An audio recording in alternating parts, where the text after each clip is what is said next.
कबूलनामा किया और पाकिस्तान ने माना कि दिल्ली आतंकी हमला करवाया गया है। पीओके के पूर्व पीएम ने पाक की भागीदारी की बात भी कबूली है। दिल्ली धमाके के पीछे पाकिस्तान का हाथ था, यह कहा गया है नावरुल हक की तरफ से। पाकिस्तान समर्थित गुट ने दिल्ली पर हमला किया था। पाकिस्तान समर्थित समूहों ने धमाका करवाया, यह भी कहा गया है। बम विस्फोट में पाकिस्तान की सीधी भूमिका थी। दिल्ली ब्लास्ट में 15 लोग मारे गए, 25 से ज्यादा लोग घायल हो गए। लाल किले से लेकर कश्मीर तक हमले की गीदड़ भभकी भी दी गई है। यानी कि जो हर मोर्चे पर आतंकवाद को लेकर जिसका एक काला चेहरा सबके सामने आता है, पूरी दुनिया में उजागर है, वो एक बार फिर से उजागर हुआ है और कबूल किया गया है कि दिल्ली में जो हमला हुआ है इसके पीछे पाकिस्तान का हाथ है। हमारे साथ कर्नल टीपी त्यागी डिफेंस एक्सपर्ट के तौर पर जुड़ चुके हैं, संजीव श्रीवास्तव विदेश मामलों के जानकार भी जुड़े हुए हैं। आप दोनों का बहुत स्वागत। लेकिन कर्नल टीपी त्यागी सर, ये जो पाकिस्तान की तरफ से कबूल किया गया है, पीओके के जो पूर्व प्रधानमंत्री हैं, जो कबूल उनकी तरफ से किया गया है कि दिल्ली में जो हमला हुआ उसके पीछे पाकिस्तान का हाथ है, आप इसे किस तरीके से समझा जाए सर? देखिए, पाकिस्तान का कनेक्शन इनडायरेक्टली और डायरेक्टली दोनों तरह से सामने आ चुका है। इनडायरेक्टली तो ऐसे कि वो जो डॉक्टर शाहीन है, जो जैश ए मोहम्मद की जमात उल मोमिनात की अध्यक्षा है, उसकी महिला विंग की, जो उन्होंने ऑपरेशन सिंदूर के बाद बनाया है, उसका कनेक्शन जेईएम से इनडायरेक्टली सामने आ चुका है। दूसरा, ये डायरेक्ट कनेक्शन है, यानी कि पाकिस्तान ऑक्यूपाइड कश्मीर के पूर्व प्रधानमंत्री या इन्हें चीफ मिनिस्टर जो भी कुछ कहे, जनाब चौधरी हक, इन्होंने कहा कि नरेंद्र मोदी, तुम अगर बलूचिस्तान में खून खराबा करते रहोगे तो हम तुम्हें लाल किले से लेके कश्मीर के जंगलों तक घर में घुसकर मारेंगे। अब ये उन्होंने कहा और ये हुआ।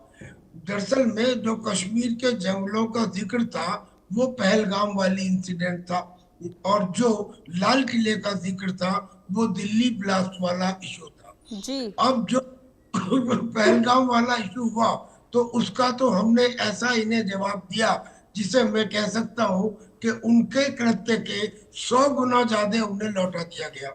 और अब जो लाल किले के बाद जवाब दिया जाएगा वो ऐसा दिया जाएगा कि उसके बाद ये बोलने लायक नहीं रहेंगे। लेकिन डींग मारने वाले इस आदमी ने ये तो क्लियर कर दिया कि हाँ, अब पाकिस्तान ये नहीं कहेगा कि हमारे पास डोजियर भेजिए, हमें सबूत बताइए। अरे, तुम्हारा ही आदमी इस बात को कबूल कर रहा है, और वो तो ढींग पता है कहां तक मारता है। वो कहता है, देखो हमने इतने लोगों को मारा है, तुम तो अभी लाशें ही गिन रहे हो। यानी इस किस्म की भाषण देने वाला व्यक्ति, हालांकि उसकी सपोर्ट अभी मैं नहीं समझता कि पाकिस्तान गवर्नमेंट की तरफ से आई है, बट नेवरदलेस ये है गवर्नमेंट की तरफ से ही स्टेटमेंट। तो पाकिस्तान का हाथ सीधे सीधे इस ब्लास्ट में नजर आता है, इससे पहले भी नजर आता है। अभी आप कश्मीर का जिक्र कर रही थी, मैं अपनी तरफ से बस एक बात कहना चाहता हूँ कि पाकिस्तान की आईएसआई है, जितनी भी पाकिस्तान की इंटेलिजेंस एजेंसीज हैं, चाहे वो इंफॉर्मेटिव हो, इन्वेस्टिगेटिव हो, एग्जीक्यूटिव हो, वो सारी एजेंसीज आईएसआई के अंतर्गत आती हैं। हमारे यहाँ रिसर्च एंड एनालिसिस विंग है, इंफॉर्मेशन ब्यूरो है, national technical and research organisation यानी कि एनटीआरओ है, NIA national investigation agency, military intelligence agency, और हमारे यहाँ सेंट्रल ऑर्गेनाइजेशन ऑफ मॉनिटरिंग, यानी कि 1 दर्जन से ज्यादा हमारी इंटेलिजेंस एजेंसीज हैं, और ये अलग अलग काम करती हैं इंडिपेंडेंटली, और फिर इनको सिंथेसाइज किया जाता है। अगर ये सारी एजेंसीज एक कमांड के अंतर्गत रही होती तो फिर ये फाइंड आउट करने में कि कश्मीर टाइम्स में कब से ये धंधा चल रहा था, या ये डॉक्टर्स का सेल, जो अभी 10 डॉक्टर्स का सेल जानकारी मिली है कि कश्मीर के ही एक मौलवी इरफान ने बनाया, और उसी और वो कनेक्टेड हुआ किससे? अल फला यूनिवर्सिटी से। कौन सी यूनिवर्सिटी? जिसके अंदर वो मिर्जा पाया गया जिसने पहले इंजीनियरिंग की। यानी कि इनका तो कुनबा का कुनबा ही ऐसा है। पहले इंजीनियरिंग कॉलेज में जो वो इलेक्ट्रॉनिक्स इंजीनियर बन के निकला, उसने 2007 में ब्लास्ट किए अहमदाबाद में, 2008 में ब्लास्ट किए बिल्कुल। और जयपुर में। सर देखिए ना, ये सारे डॉक्टर्स हैं और पाकिस्तान के जो आतंकी संगठन के जो सरगना है वो किस तरीके से इन तमाम युवाओं को जोड़ते हैं, ब्रेन वॉश करते हैं, वो वाकई में हैरान कर देने वाला है। लेकिन संजीव श्रीवास्तव जी, मैं आपसे ये समझूंगी, क्योंकि देखिए एक तरफ जो ये कबूल किया गया, इससे पहले यानी कि जब दिल्ली ब्लास्ट हुआ था तब पाकिस्तान की ओर से आधिकारिक तौर पर नकारा गया कि इसमें पाकिस्तान का हाथ नहीं हो सकता। लेकिन जैसे जैसे जांच आगे बढ़ी और शाहीन, जिसका जिक्र सर भी कर रहे थे कि शाहीन का देखिए कनेक्शन निकलकर सामने आया आतंकी संगठन से, और इसके बाद खुद अब पीओके के जो पूर्व प्रधानमंत्री हैं उनका कबूलनामा, ये क्या बताता है कि जो ऑपरेशन सिंदूर हुआ था इसके बाद से ही अब कहीं खलबली अब कहे और जो दर्द दिया गया था भारत की तरफ से आतंकी लॉन्च पैड को तबाह करने के बाद, उसका असर ये है क्या जो इस तरीके से भारत पर बार बार हमले करते हुए पाकिस्तान के जो आतंकी संगठन नजर आ रहे हैं? देखिए, इसमें कोई दो राय नहीं है कि भारत के द्वारा जो पाकिस्तान में जाकर के आतंकवाद विरोधी जो कार्रवाइयां की गई, और ये कार्रवाई हम 3 बार कर चुके हैं हाल के वर्षों में। अगर बात करें surgical strike, air strike, operation Sindoor, और आने वाले समय में भी सारे ऑप्शंस पाकिस्तान की टेरिटरी के अंदर जा करके कार्रवाई करने के ओपन हैं, ऑन द टेबल हैं।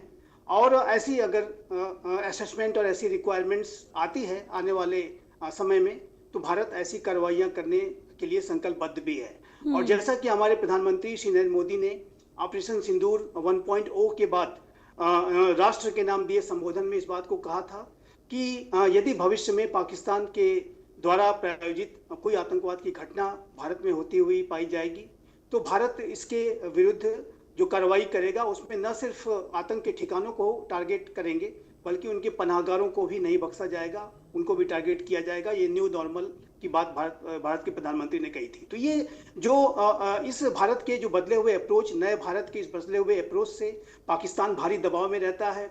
वहाँ के आतंकी संगठन, वहाँ की एजेंसीज काफी दबाव में रहती हैं।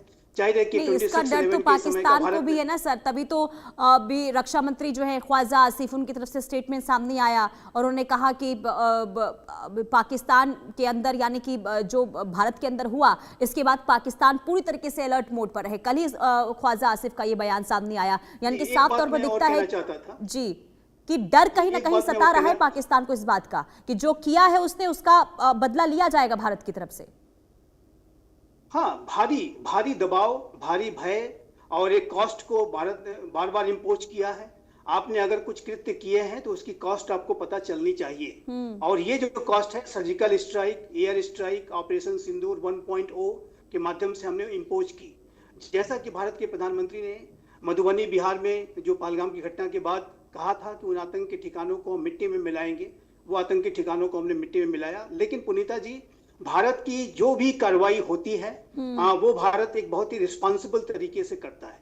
भारत वर्तमान समय में दिल्ली बम जो ब्लास्ट हुआ, जो टेरर अटैक, जाहिर है कि भारत की सरकार ने इसको माना है, इसकी जांच जारी है, इसके साजिशों के तार जोड़े जा रहे हैं। जैसा कि हमारे प्रधानमंत्री श्री नरेंद्र मोदी ने थिम्पू में इस बात को भी कहा था, हमारे गृह मंत्री श्री अमित शाह जी ने भी इस बात को कहा है, और इस बात को भारत सरकार ने बहुत स्पष्ट रूप से कहा है कि जो भी इसमें साजिशकर्ता पाए जाएंगे उनको एग्जाम्पलरी पनिशमेंट दिया जाएगा, मिसाल देने वाली, नजीर देने वाली पनिशमेंट होगी। चाहे वो देश के अंदर बैठा हुआ कोई गद्दार हो, देश के अंदर बैठा हुआ कोई आतंकी हो, या इसके लिंक अगर बाहर पाए जाते हैं एस्टैब्लिश रूप से, जो कि जांच के बाद सामने आएगा, तो भारत कड़ी से कड़ी कार्रवाई जीरो टॉलरेंस के अप्रोच के साथ करेगा। और ये निसंदेह करके हम रहेंगे, इस नए भारत को आतंकवाद बिल्कुल भी बर्दाश्त नहीं है। ये 26/11 का भारत नहीं है, और ये नया भारत है, बदला हुआ भारत है। बिल्कुल, और पहले ही सचेत कर दिया गया था ना भारत की तरफ से कि अगर आप किसी भी तरीके से कोई दुस्साहस करते हैं तो उसका अंजाम भी भुगतना पड़ेगा। लेकिन कर्नल टीपी त्यागी सर, क्योंकि जो ये पीओके के पूर्व प्रधानमंत्री हैं, ये देखिए आतंकवादी के जो लॉन्चिंग पैड्स होते हैं उनमें उनकी मीटिंग में शामिल होना, और अभी हाल ही में पीओके में जो मीटिंग हुई थी जैश ए मोहम्मद की जो सरगना थी वहां पर पहुंचे थे और पीओके में एक मीटिंग हुई थी, तो क्या माना जाए कि दिल्ली ब्लास्ट को लेकर ही वो मीटिंग हुई होगी क्या? बिल्कुल बिल्कुल, दिल्ली ब्लास्ट को लेकर वो मीटिंग हुई होगी, क्योंकि ऑपरेशन सिंदूर में जो घाव पाकिस्तान को लगे हैं, जैसे 1971 के युद्ध में लगे थे, उस समय इंजरी भी थी और इंसल्ट भी थी। और अब ऑपरेशन सिंदूर में जो उन्हें घाव लगे हैं, वो एक्सेप्शनल इंजरी भी है और एक्सेप्शनल इंसल्ट भी है, क्योंकि पाकिस्तान कुछ कर नहीं पाया युद्ध के अंदर। तो अब उनके पास एक ही रास्ता है, जो उनकी स्टेट पॉलिसी है, जिसे कहते हैं आतंकवाद को प्रायोजित करना या आतंकवाद करना। तो ये तो एक बात हो गई। लेकिन अब जो उनके ख्वाजा शरीफ है, ख्वाजा आसिफ, जो ख्वाजा आसिफ है, वो ये कह रहे हैं कि देखिए, अफगानिस्तान के और पाकिस्तान के बीच में संबंधों को भारत नहीं सुधरने देना चाहता।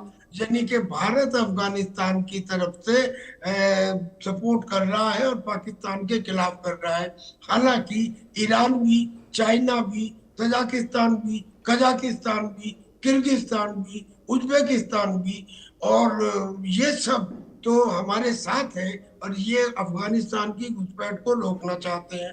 लेकिन भारत ऐसा नहीं करना चाहता।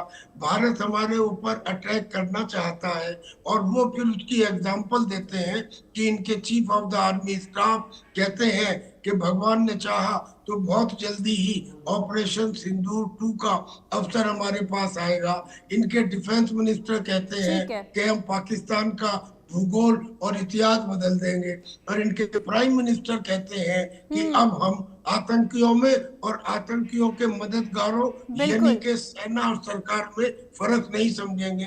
तो इसलिए वो घबराए हुए हैं। बिल्कुल, और घबराहट देखने को भी मिल रही है सर, क्योंकि अभी देखिए जो ख्वाजा आसिफ का जो बयान सामने आया, से साफ तौर पर पता चलता है कि जो दुस्साहस की गई है उसका बदला लिया जाएगा भारत की तरफ से, और यही वजह है कि रातों की नींद भी उड़ी हुई है। बहुत शुक्रिया टीपी त्यागी।